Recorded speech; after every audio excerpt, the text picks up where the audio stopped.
Hello students, welcome to Grisha Conceptual Classes. In this video, we will be doing question number 14 from exercise 6.5, chapter number 6, triangles. Question में हमें क्या दिया गया है that there is some random triangle ABC और इसके point A से हमने एक perpendicular draw किया है to the side BC और वो perpendicular हमने इस तरह से draw किया है that this BD is 3 times that of CD. ये चीज़ें हमें given है और हमें प्रूफ करना है ये statement twice of A B square is equals to twice of A C square plus B C square. अब ऑब्वियसली स्क्वायर्स आ रहे हैं, पाइथागोरस थ्योरम यूज होगी. तो सॉल्यूशन में हम सबसे पहले स्टार्ट किस तरह से करेंगे? एज ऑलवेज गिवन लिखेंगे. गिवन में हमारे पास क्या है that angle A D B is equals to 90 degrees. एक तो ये गिवन है. नेक्स्ट हमें गिवन है that DB is equals to 3 times that of CD. ठीक है, ये दो चीजें हमें गिवन है. Again to prove twice of AB square is equals to twice of AC square plus BC square. Solution करते हैं, अब इसका प्रूफ करते हैं इसे. ये हम एज ऑलवेज मैं बार बार एक्सप्लेन कर चुका हूँ, गिवन और टू प्रूव इसलिए लिखते हैं ताकि अब हमें क्वेश्चन को देखने की जरूरत ना पड़े. अब हमारे पास एक छोटा सा क्वेश्चन है कि ये हमारी यूजफुल चीज है. उसके बाद दिस दिस एंड दिस, बस इन तीन चीजों को देखना है, क्वेश्चन को हमें दोबारा नहीं देखना. तो अब मैं क्या कर रहा हूँ, सबसे पहले मुझे जहाँ पाइथागोरस थ्योरम दिख रहे, देखो मुझे क्या चाहिए, मुझे ए बी स्क्वायर चाहिए, ए सी स्क्वायर चाहिए और बी सी स्क्वायर चाहिए. तो मैं देख रहा हूं in triangle A D B by Pythagoras theorem.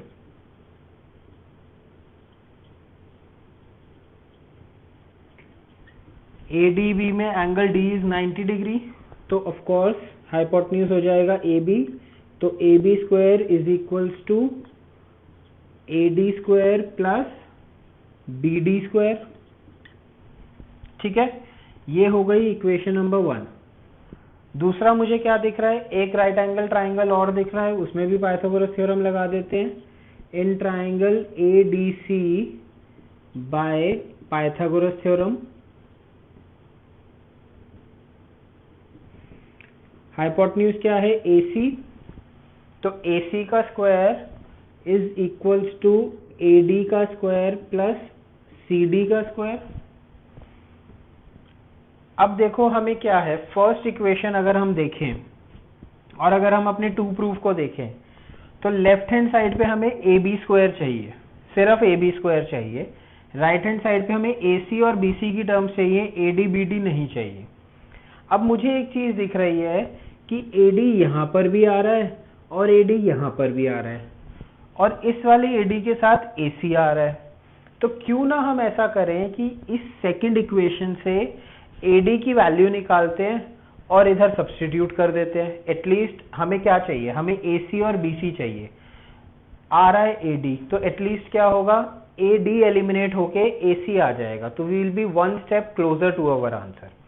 तो इससे क्या होगा, AD square, this AD square is equals to AC square minus CD square. Equation number 2. अब हम करेंगे सब्स्टिट्यूट. अब हम ऐड सब्ट्रैक्ट नहीं कर रहे हैं, substitute second in 1. Equation number 2 को इक्वेशन नंबर 1 में सब्स्टिट्यूट कर रहे हैं.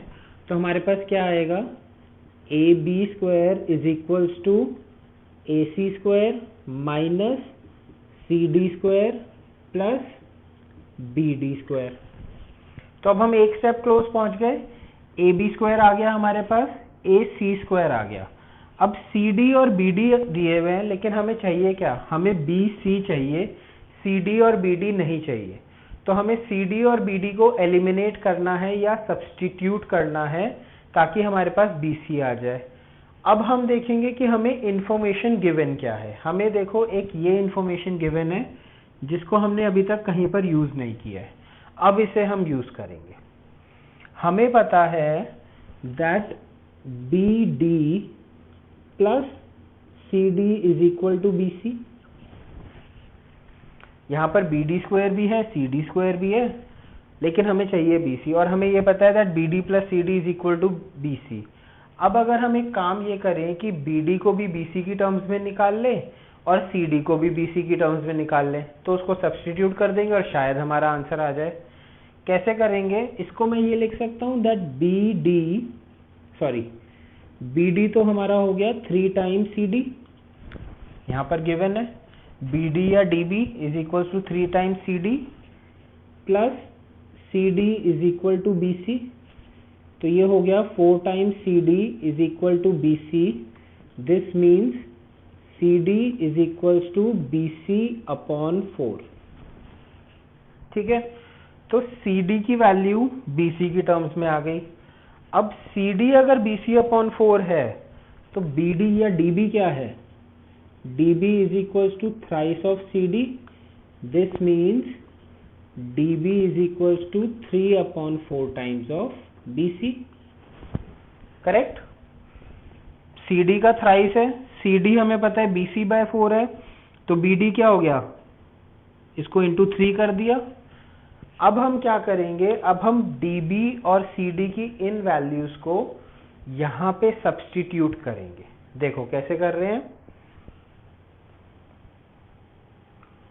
Substituting in equation, let's name it as equation number 3। Substituting in equation 3, तो हमारे पास क्या आ जाता है? A B square is equals to A C square minus C D square. तो सी डी क्या है? B C upon 4, so B C upon 4 का whole square plus B D क्या है? 3 B C upon 4, 3 B C upon 4 का whole square. अभी जो हमें प्रूव करना था वो नहीं आया है, लेकिन ए बी स्क्वायर चाहिए, ए बी स्क्वायर आ रहा है, ए सी स्क्वायर चाहिए, ए सी स्क्वायर आ रहा है, बी सी स्क्वायर चाहिए, बी सी स्क्वायर भी आ रहा है। अब हमें इसको सिर्फ सॉल्व करना है। ठीक है, सॉल्व करेंगे, अभी मैं करके बताता हूँ, पहले देखते हैं क्या किया।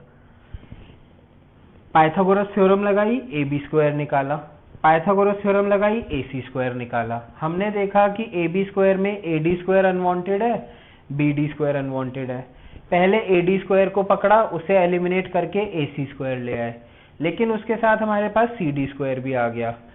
सी डी और बी डी को बी सी की टर्म्स में लिख दिया, सब्स्टिट्यूट कर दिया। क्यों? क्योंकि हमें फाइनल 2 प्रूव में ए बी, ए सी और बी सी चाहिए था। इसीलिए ये 2 प्रूव लिखना बहुत इंपॉर्टेंट होता है और इसको भूलना नहीं है। भूल जाओगे तो पता ही नहीं लगेगा कि क्या स्टेप करना है। अब हम इसको सॉल्व करेंगे, आगे देखते हैं हमारा आंसर आ रहा है या नहीं आ रहा। A B square is equals to A C square minus B C square by 16 plus 9 B C square by 16। ठीक है, A B square is equals to A C square minus, या इसको ये क्या हो जाएगा? बी सी स्क्वायर अगर हम कॉमन ले लेंगे, ये हो जाएगा 8 B C square by 16 plus में हो जाएगा। राइट? चलो इसको ऐसे करते हैं, आपको समझ नहीं आएगा ऐसे क्या किया है। Plus minus B C square common ले लिया, sorry B C square common ले लिया हमने,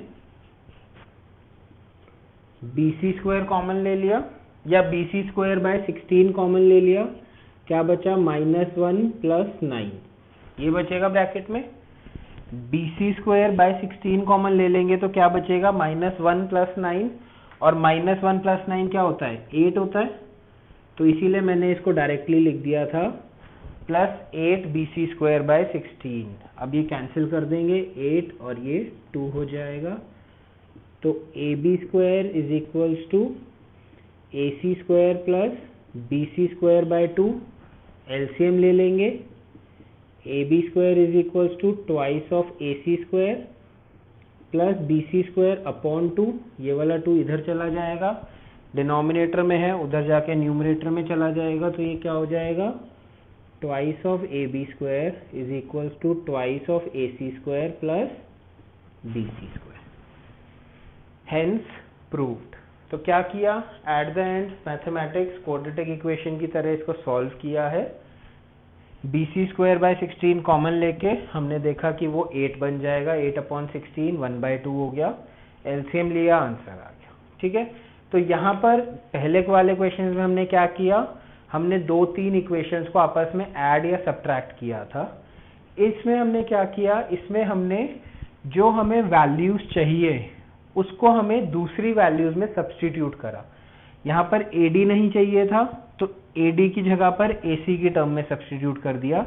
CD और BD नहीं चाहिए था तो BC की टर्म्स में सब्स्टिट्यूट कर दिया. तो सब्स्टिट्यूशन किया है according to what we need to prove. इसीलिए टू प्रूफ को ध्यान में रखना, आइडेंटिफाई करना और समझ में आना, ये बहुत इंपॉर्टेंट है फॉर ट्राइंगल्स चैप्टर. ठीक है. टू प्रूफ के क्वेश्चन सारे इसी कॉन्सेप्ट पे होते हैं, तभी हम गिवन और टू प्रूफ लिखते हैं. ओके. आई नो थोड़ा सा डिफिकल्ट है बट आप प्रैक्टिस करेंगे समझ में आ जाएगा. समझ में आ गया होगा. अप्रोच समझ में आनी जरूरी है कि हम अप्रोच कैसे लगा रहे हैं.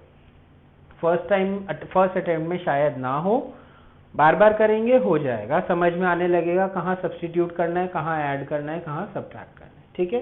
सो this was question number 14. Question number 15 will be doing in our next video.